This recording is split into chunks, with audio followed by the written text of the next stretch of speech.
Hey everyone, welcome back to the channel. If you're new here, I talk about a lot of things including investing and building wealth. Today, I'm breaking down the 5 most bought ETFs listed on the Toronto Stock Exchange, TSX, in 2024. At the time of recording this video, there are over 900 ETFs listed on TSX. As per TSX, the total dollar value traded in 2024 was over $752 billion. This tells how popular ETFs are in Canada. Before diving into specific ETFs, let's quickly review the fundamentals. ETFs, or exchange traded funds, are diversified collections of assets, such as stocks or bonds. There are some advantages over single stocks, such as ETFs spread risk across multiple companies instead of just one. This is called diversification. It will lower the risk. Let's say if one stock performs badly, others can offset the loss. There's ease of investing. You do not need to track the market daily. You do not need to buy and sell individual stocks. ETFs have lower management fees, unlike mutual funds. There are various types of ETFs depending on what you're looking for, such as growth ETFs that primarily focuses on capital appreciation. There are dividend ETFs that pay regular dividend income. There are REITs ETFs that invest in real estate. There are crypto ETFs. They hold cryptocurrencies such as bitcoins. There are also cash ETFs. They do not invest into equities, but they put money into high interest savings account and you get a dividend. But before we dive in, just quick disclaimer, this is not a financial advice. What others invest on does not mean it will work for you. That's why always do your own research before investing into any of these ETFs that I'm going to talk today.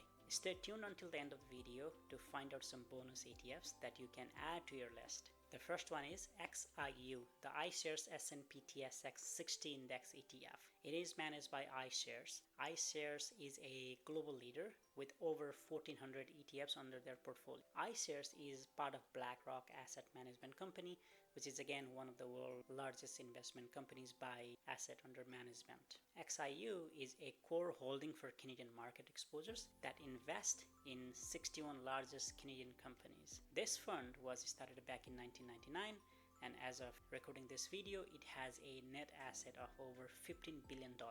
It currently has a risk indicator of medium. XIU focuses on long-term capital growth. This is also one of the most liquid ETF and largest ETF in Canada. Just in Q4 of 2024, as an example, the transaction volume to this ETF on TSX was almost $7 billion just in 3 months. At the time of recording, the market price is about $37.99 per ETF. Some of the top holdings are, let's say, Shopify, RBC, TD, Bank of Nova Scotia, etc. The fund invests 35% in financial companies, 17% in energy, 18% in materials, 10% on technology, and so on. Because these funds are managed by investment companies, they also make changes to their portfolio allocations regularly. This fund also invests a very small percentage, less than 0.5%, on cash or margin accounts. That comes to about 55 million cash on Canadian and 6 million on US dollars. However, large chunk of money is invested on equity or shares. It currently has MER, that is management expense ratio, of 0.18%. That means on every $1,000 you invest, you pay $1.80 as towards the management fees. You'll also get a distribution yield of 2.9% per year.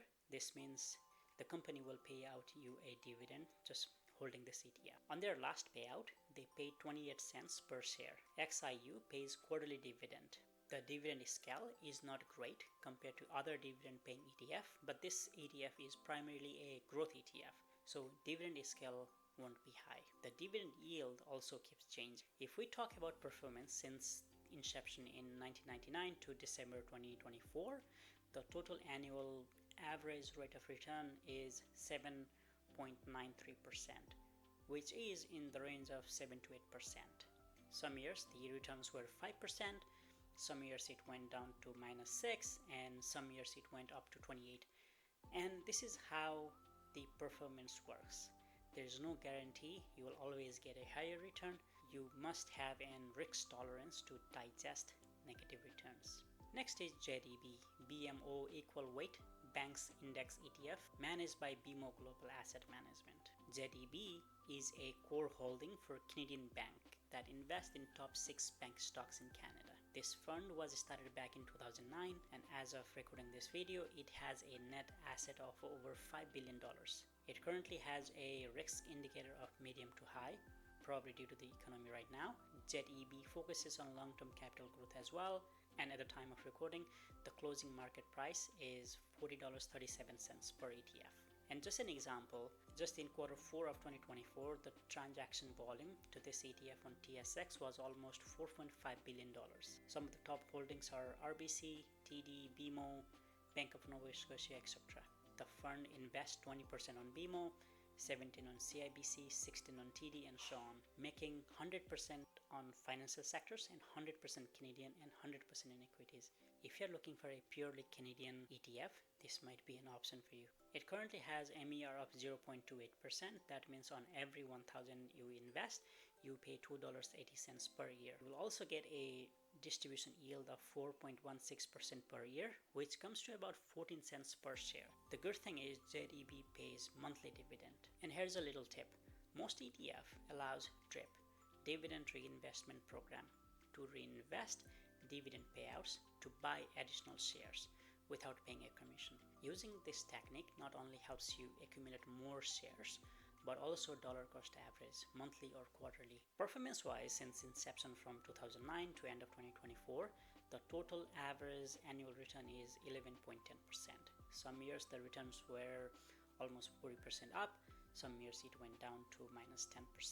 Next on my list is VFV, the Vanguard S&P 500 Index ETF. Vanguard is a global investment management company known for its low-cost index funds. VFV, the fund they manage, is one of the most popular ETFs in Canada because it gives you direct exposure to the US stock market. This is a passively managed funds, meaning they aim to return exactly the same performance as the index. You will see a lot of videos in YouTube about this ETF, and I must say this is quite popular in Canada. This fund was started back in 2012, and as of March 19, it has net assets of over $22 billion. It currently has a risk indicator of medium. VFV focuses on long-term capital growth. At the time of recording, the closing price is about $144 per ETF.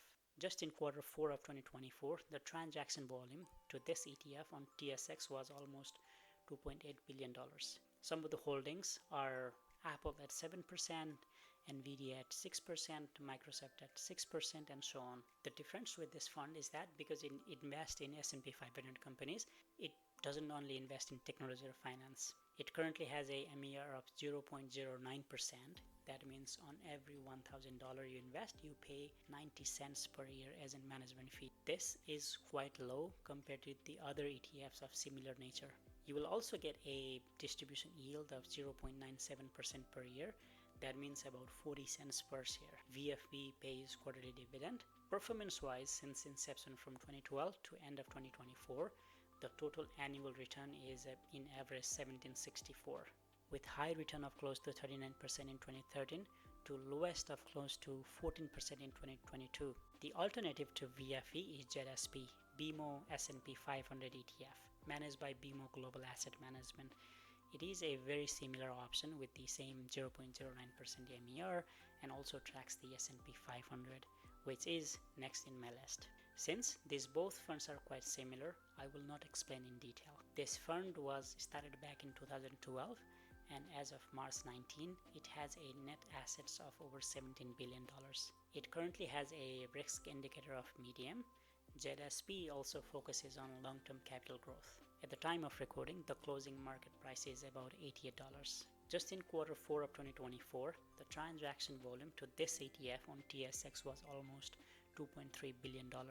Some of the top holdings are Apple at 7%, Nvidia at 6%, Microsoft at 6%, Meta at 2.65%, and so on. Similar to VFV, it also has a MER of 0.09% as I said earlier, and it pays quarterly dividend and is about 21 cents per share. Performance-wise, since inception from 2012 to end of 2024, the total average return is 17.97%. Next in my list is XEG, the iShares S&P TSX Capped Energy Index ETF managed by iShares. XAZ primarily invests in Canadian energy sector. This fund was started back in 2001. It currently has a risk indicator of high. XAZ also focuses on long-term capital growth. In Q4 of 2024, the transaction volume was almost $1.7 billion in TSX. At the time of recording, the closing market price is $17.40. Some of the top holdings are Suncor, Cenovus, Meg Energy, Canadian Natural Resources, and so on. This ETF currently has a MER of 0.60%, which is quite high among the ETFs that I'm talking about. XAZ also pays quarterly dividend. On their last payout, they paid 13 cents per share. And talking about performance, since inception from 2001 to end of December 2024, the total average annual return is 6.31. This ETF also suffered significant downtime in 2020, but also massive growth of 83% in 2021 and 53% in 2022. With this, I'm almost at the end of my video. Now I have some bonus for you. All the ETF I explained are heavily invested. Their asset allocations is largely on equities, or let's say stocks. If you want to invest in ETF that is safe than stocks, CAS ETF managed by Global X might be an option for you to look into. This ETF is designed to provide a consistent monthly income and invest all of its asset in high interest deposit accounts. And some other top traded ETF in 2024 were HND, HNU, QQU, HOU, BTCC, BTCC.B. And that wraps up today's video. But before you go, a crucial reminder: the stock market is inherently volatile. It goes up and down. Short-term investing can lead to significant losses. The key is to stay invested for the long term. Time in the market generally beats trying to time the market. If you enjoyed this video, please give it a like and subscribe to the channel for more content. And let me know in the comments if you have any questions. As always, thanks for watching and see you in the next video.